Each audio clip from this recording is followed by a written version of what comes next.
امریکی صدر ٹرمپ نے کہا ہے کہ ایران سے بات کریں گے، دیکھتے ہیں کہ کیا نتیجہ نکلتا ہے۔ ایران پر حملے سے متعلق فیصلہ 2 ہفتے میں کر لوں گا، زمینی فوج اتارنا آخری حل ہوگا۔ پاک بھارت جنگ رکوانے پر اپنے لیے نوبیل انعام کی فرمائش بھی کر دی۔ ایران اسرائیل جنگ بندی کی کوششیں، اقوام متحدہ کی سلامتی کونسل کا اہم ہنگامی اجلاس، سیکرٹری جنرل انتونیو گوتریس کا فوری جنگ بندی کا مطالبہ، کہا کہ ایران اسرائیل کشیدگی کو بڑھاوا دیا گیا تو پھر یہ جنگ کسی کے قابو میں نہیں رہے گی۔ ایران بارہا جوہری ہتھیار نہ بنانے کی یقین دہانی کروا چکا ہے۔ کشیدگی کو صرف اور صرف سفارتکاری کے ذریعے حل کیا جا سکتا ہے، کشیدگی کو اب مزید بڑھنے نہیں دیا جا سکتا۔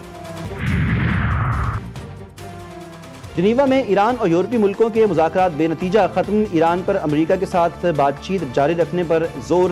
یورپی کمیشن کی نائب صدر کاجا کلیس نے کہا، کشیدگی کسی کے لیے بھی فائدہ مند نہیں، ہمیں گفتگو جاری رکھنے کی ضرورت ہے۔ فرانسیسی وزیر خارجہ بولے، ایران نے تمام مسائل پر بات چیت جاری رکھنے پر آمادگی کا اشارہ دیا ہے۔ ایرانی وزیر خارجہ عباس عراقچی نے دو ٹوک الفاظ میں کہا، صرف جارحیت کو روکنا ہی سفارتکاری کا راستہ کھول سکتا ہے۔ اور مشرق وسطی میں کشیدگی کے باعث ہماری اولین ترجیح امریکن شہریوں کا تحفظ ہے، مختلف ممالک میں رہنے والے اپنے شہریوں کی مکمل مانیٹرنگ کر رہے ہیں۔ امریکی محکمہ خارجہ کی ترجمان ٹیمی بروس نے کہا، امریکی صدر ڈونلڈ ٹرمپ نے کہا ہے کہ ایران کے متعلق 2 ہفتوں میں فیصلہ کر لیں گے۔ سلامتی کونسل خاموش رہی تو قانون کی حیثیت مشکوک ہو جائے گی، جوہری معاہدہ ٹوٹا تو اسرائیل کے ساتھ سلامتی کونسل بھی ذمہ دار ہوگی، ایرانی مندوب نے بتایا۔ سلامتی کونسل اجلاس میں اسرائیل کی ہٹ دھرمی برقرار، اسرائیلی مندوب نے کہا کہ ایران پر حملے نہیں روکے جائیں گے۔ امریکی نمائندے نے مشرق وسطی میں کشیدگی کا ذمہ دار ایران کو ٹھہرا دیا۔ نمائندہ چین نے خبردار کیا، کشیدگی بڑھنے سے خطے کے دیگر ملکوں کو بھی متاثر کیا جائے گا۔ روس کے نمائندے نے کہا کہ اسرائیل نے جج بن کر خود مختار ملک ایران پر حملے شروع کر دیے۔ پاکستان کے مستقل مندوب عاصم افتخار بولے، مشرق وسطی میں جنگ کے خطرے میں خطرناک اثرات مرتب ہوں گے۔ عالمی برادری کو صہیونی دہشت گردی کے مکمل خاتمے کی ضمانت دینی ہوگی، ایرانی صدر مسعود پزشکیان کا واضح پیغام۔ اسرائیلی جارحیت کا غیر مشروط خاتمہ مسلط کردہ جنگ ختم کرنے کا واحد راستہ ہے، ہم نے ہمیشہ امن، سکون اور استحکام کی کوشش کی، موجودہ حالات میں مسلط کردہ جنگ کا واحد حل یہ ہے کہ دشمن کی جارحیت کو بلا شرط روکا جائے۔ ہماری جوابی کارروائیاں نہ صرف زیادہ سخت ہوں گی بلکہ دشمن کے لیے انتہائی افسوسناک بھی ثابت ہوں گی۔ ایران اور روس ایک جیسی طاقتوں کے خلاف لڑ رہے ہیں، روسی صدر کا بڑا بیان، پیوٹن کی ایران پر اسرائیلی حملے کی مذمت، چینی صدر کا پھر ایران اسرائیل جنگ بندی کا مطالبہ۔ چینی صدر نے 4 تجویزیں پیش کر دیں، کہتے ہیں کہ شہریوں کا تحفظ ترجیحی طور پر یقینی بنایا جائے۔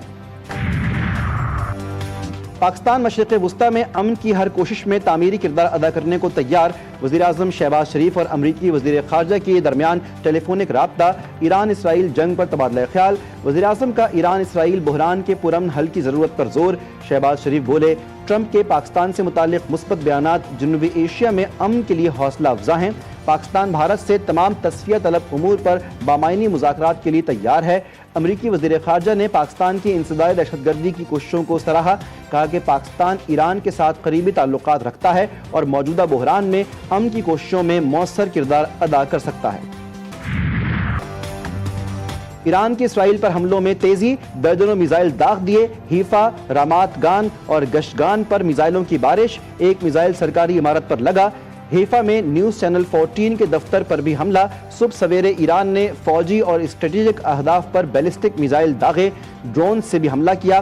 اسرائیلی دفاعی نظام 300 کلو گرام وزنی ایرانی میزائل کے سامنے نہ ٹک سکا، اسرائیل کا سائبر سیکیورٹی ہیڈ کوارٹرز تباہ، متعدد اسرائیلی زخمی، کئی عمارتیں ملبے کا ڈھیر، گاڑیاں تباہ، عراق سے اسرائیلی طیارے کے فیول ٹینک کے ٹکڑے ملے۔ صہیونی حکومت نے بہت بڑی غلطی کی، انشاءاللہ اس کے نتائج بھی بھگتیں گے، آپ دکھی ہوں گے، ایرانی سپریم لیڈر آیت اللہ خامنائی نے اسرائیلی حکومت کو بتا دیا، ایکس پر ویڈیو بھی شیئر کر دی اور لکھا، ایرانی میزائلوں نے دنیا کے باوقار لوگوں کو خوش کر دیا۔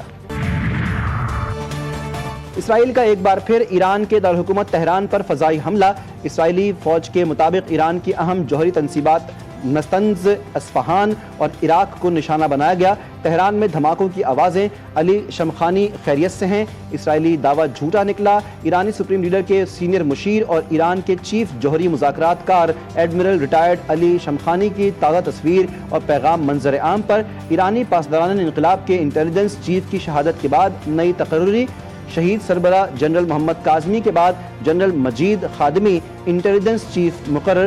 جنرل خادمی وزارت دفاع میں انٹیلیجنس پروٹیکشن آرگنائزیشن کے سربراہ رہ چکے ہیں۔